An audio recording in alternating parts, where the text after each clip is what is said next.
ng people power, malaya na po tayong nakakapagsabi ng ating naiisip, ng ating saloobin. Importante lang, hindi tayo gagamit ng dahas. Malaya tayong makakapagsabi, makriticize, mapuna ang ating gobyerno, dahil bakit? Tayo ay nagbabayad na buwis. Tayo ang nagpapasweldo sa gobyerno. Kaya malaya tayo dapat magsalita at ito ay nakapaloob sa ating saligang batas. Pagkatapos mo, nagkaroon ng people power, sinabi nila, ito ay nagkaroon ng revolusyonaryong gobyerno. Subalit, noong ipinasa natin ang ating 1987 Constitution o saligang batas, inayos na natin ang ating bansa. Kung kaya't ang usapin ngayon, lalo na dito sa darating na November 30 na rally, meron ibang mga sumasangguni na sa labas ng ating saligang batas, palitan daw ang mga namumuno ng ating gobyerno. Kayo ba ay sumasang-ayon doon o hindi? Pero dito sa panig ko ng PDP Laban, hindi ko kami sumasangguni sa paggamit ng dahas, sa pagpapalit ng gobyerno, bagos amin po isinusulong na ating protektahan ng saligang batas at itaguyod ang ating mga batas. Sa pamamagitan po ng People's Congress na ito, tayo po ay sana maliwanagan ang amin din pong titinggin ang inyong mga opinyon, ang inyong mga saobin, nang sa gayon maipaabot din namin sa aming mga opisyales at malinig din ang sambayanan. Ano ba ang sinasabi ng mga tiga Quezon City? Maraming salamat po. Magandang hapon. Salamat po, David. At pakinggan din natin doon sa kaliwa si Commissioner Ronald Ataman. Siguro gusto kong tumayo. Magandang hapon sa inyo lahat. Magandang hapon sa inyo lahat. Hindi pa kailangan ito, isa pa. Magandang hapon sa inyo lahat. Ganyan ang mga taga-North Fairfield. Una-una, of course, yung mga nandito sa taas. Of course, binatang-binata. Sabi ni Atty. Raul, ito, famous singer ito. Alam, kilala nyo. Doesn't take much information na Atty. Jimmy Bundok. Okay? At ito, veteranong cabinet member talaga ito. Almost all presidents talaga pinagtitiwalaan siya. Si Atty. Bebot Bello, of course, naging congressman niya, siguro kulang na lang magiging senador. Oo. At yan, siyempre, katulad din ni Jimmy at ni Atty. Lambino, matagal kong kasama to kung hihingin ko sa inyo, kasi may karapatan akong hingin dito dahil taga North Fairview ako, nasusuportahan natin sila kung kakandidato sila ng senador come 2028. Alam ko ang pinipindihan at mga work ethics ng mga tao na to. Alam ko, wala pa namang electioneering kaya malaya tayo magsalita tungkol dyan. Si Atty. Lambino, matagal kami makasama sa Congress pa, nung member pa ako ng 10th Congress. Makasama na kami yan. Ang boss namin yun, si Speaker Divinisya. Nandun kami sa Kongreso. So, yun na nga. Nag-introduce kami ng amendment sa 1987 Constitution because of so many reasons. One is the economic provision. Yung 64A sharing scheme between local and foreign investment.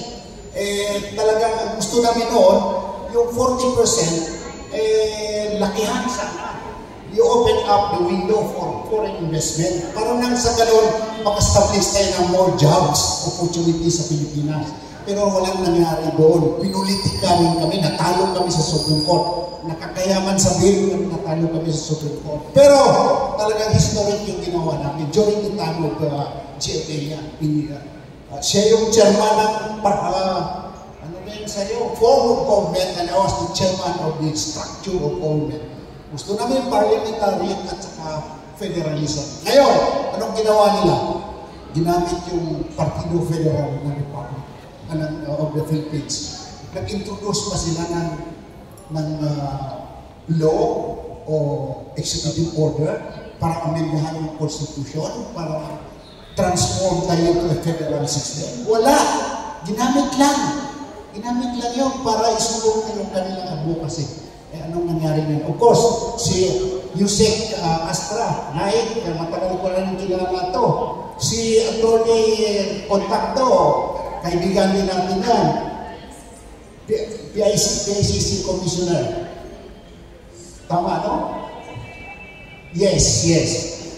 PICC, I should say. So, ganito. Commissioner ako dati ng Commission on Higher Education. Mayroon akong revelation na sasabihin sa inyo. At hindi pa siguro narinig ng iba. By the way, siguro baka may mga parents dito na tulungan ko rin maka-enroll yung mga anak sa mga state universities and colleges. Because when I was in Czech, I have 43 more or less state university under my charge, being the chairperson of the governing board. Marami tayong nagawa dyan. Pero before that, may revelation akong sasabihin sa inyo. Alam po ninyo, ang ginawa nila sa budget ng Czech, 2023-2024, lahat ng infrastructure project funds ng Czech, inilipat yan sa DPWH. Nakalagay na may special provision in the GAA. Hindi namin alam kung anong dahilan. Isa lang ang tingin kong dahilan mo. Para control nila yung DPWH at yung mga, anong tawag doon? Tongpats, yung mga congressman na nag-suggest noon ay mag-implement sila ng project, dalawang bagay. Kung hindi substandard, ghost project yan at kukunin nila yung pera. Walang clear explanation to that. Binihingi namin explanation, binabanata nila sa budget hearing yung budget ng Czech.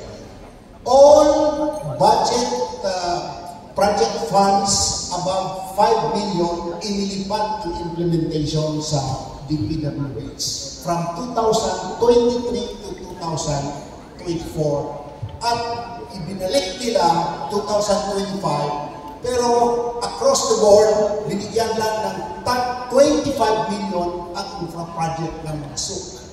Hindi dapat ganun dahil may mga state universities na malalaki na kailangan nila i-sustain yung mga logistics nila, yung mga buildings nila, classroom, etc.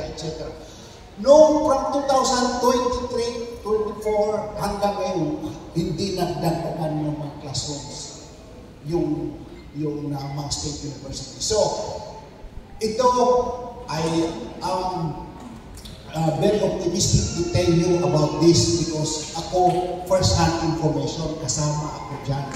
Nakaupo ako sa Czech. So yun yung dapat nating baguhin. With these people, with these gentlemen in front, kung makaupo sila Senado, sila ang mag-introduce. Hindi nila gusto sasabihin ito, pero ako na yung magsasabi. Kailangan natin yan. Ayusin natin ang educational system natin. Sabi nila, kung tinatanong nila ano dapat gawin sa nangyayari ngayon, dalawang bagay. Mayroong short term, may long term. Short term is that as much as possible, kung may konsensya sana si BBM because of what is happening insofar as the flood control scandal is concerned, bumaba siya. Dapat suportahan natin si Vice President Inday Sara through the provision of the Constitution on Succession na uupo siya by hook or by crook. Dahil alam ko, she has possessed all the qualities to become a RAD leader. RAD, ibig sabihin, tinignan ko sa Google, ang ibig sabihin ng RAD is radical. Radical leader. Radical change ang kailangan natin sa Pilipinas. Pero yung RAD is an abbreviation for Resilient, Agile, and Developmental Leader. Kailangan natin ang tao may foresight, klaro yung vision niya sa Pilipinas, hindi corruption. Ano nangyayari sa atin? Corruption left and right, wala pang konsensya yung mga tao sa gobyerno. sabi ko nga, meaningful leaders do not deform a government, but reform it for the betterment of the people. Pero ano nangyari? Meaningless leaders, ninanakaw yung budget ng gobyerno. Kaninong pera yun? Taong bayan sa atin, di ba? Sa pamamagitan ng taxes at utang pa. Kaya, alam ko, respeto ako yung isang composer. Ako yung isang trying hard composer din. Ma-check din niya sa YouTube yung mga song compositions ko. May isang